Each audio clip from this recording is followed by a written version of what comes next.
تو انہوں نے کہا یہ رسول پاک صلی اللہ علیہ وآلہ وسلم کی ماں ہیں جنہوں نے آپ صلی اللہ علیہ وسلم کو دودھ پلایا تھا۔ ابو داود میں یہ حدیث موجود ہے۔ گویا دو بزرگ جو والدین ہیں، بوڑھے ہیں، ان کی بھی عزت کرنی چاہیے اور احترام کرنا چاہیے۔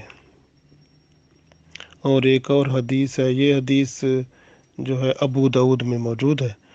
ایک اور حدیث ہے جس میں حضرت عائشہ رضی اللہ تعالی عنہا فرماتی ہیں کہ آپ صلی اللہ علیہ وسلم نے فرمایا کہ لوگوں کا ادب اور احترام کرو ان کے حیثیت کے مطابق، یعنی جس طرح کی حیثیت ہے، اگر بوڑھا ہے تو اس کا ادب و احترام کرو، اگر جوان ہے اس کا بھی ادب و احترام اس کی حیثیت کے مطابق کرو، جو جس لیول کا ہے اس کا ادب اور احترام کرتے جاؤ۔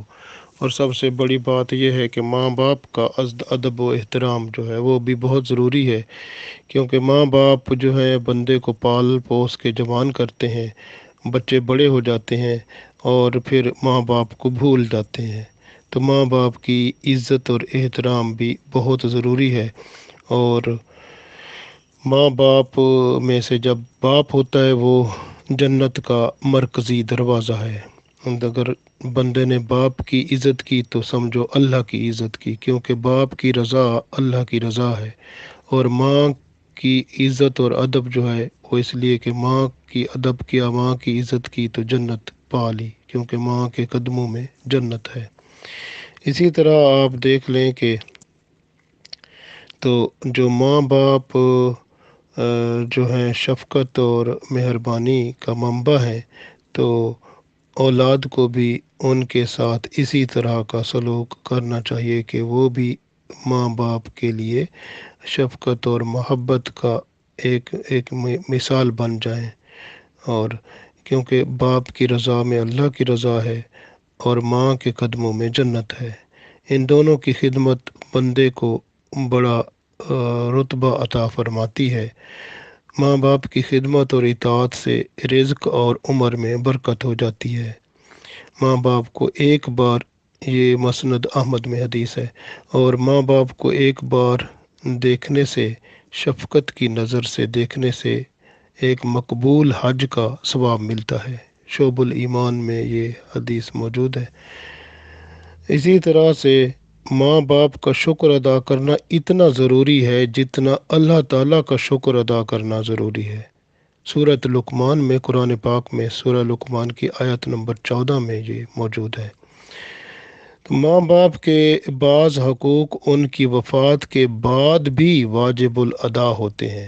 تو گویا ماں باپ اگر دنیا سے چلے بھی جائیں تو پھر بھی ان کے حقوق رہتے ہیں، ان کے لیے دعا کریں، ان کے لیے ان کے دوستوں کے ساتھ تعلقات بہتر بنائیں، تو ان کے حقوق بعد میں بھی رہتے ہیں۔ ترمذی شریف اور ابن ماجہ میں یہ حدیث موجود ہے۔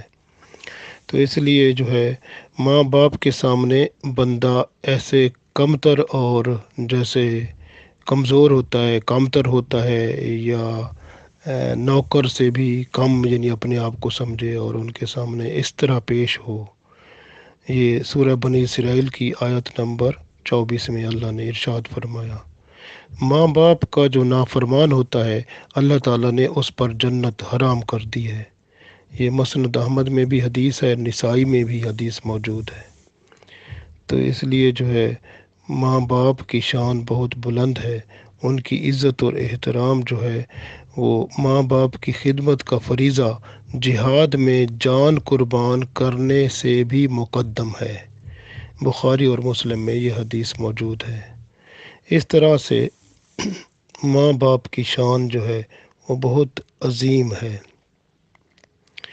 اللہ تعالیٰ جو ہے وہ اس بندے پر کرم فرماتا ہے جو ماں باپ کا ادب و احترام کرتا ہے، اور ماں باپ اگر ان کے سامنے اف تک نہیں کہتا اور ادب و احترام کے ساتھ ان کی خدمت کرتا ہے۔ اور جو بوڑھے ہو جاتے ہیں تو ماں باپ میں سے کوئی ایک بوڑھا ہو جائے تو اس کی خدمت کر کے بندہ جو جنت نہیں پا سکتا وہ بدبخت ہوتا ہے، کیونکہ رسول پاک صلی اللہ علیہ وسلم نے ایسے بندے کے لیے آمین فرمایا تھا۔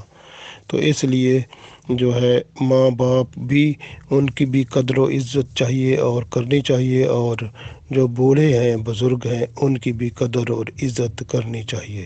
اللہ تعالی ہم سب کو عزت اور احترام کرنے والا بنائے، آمین۔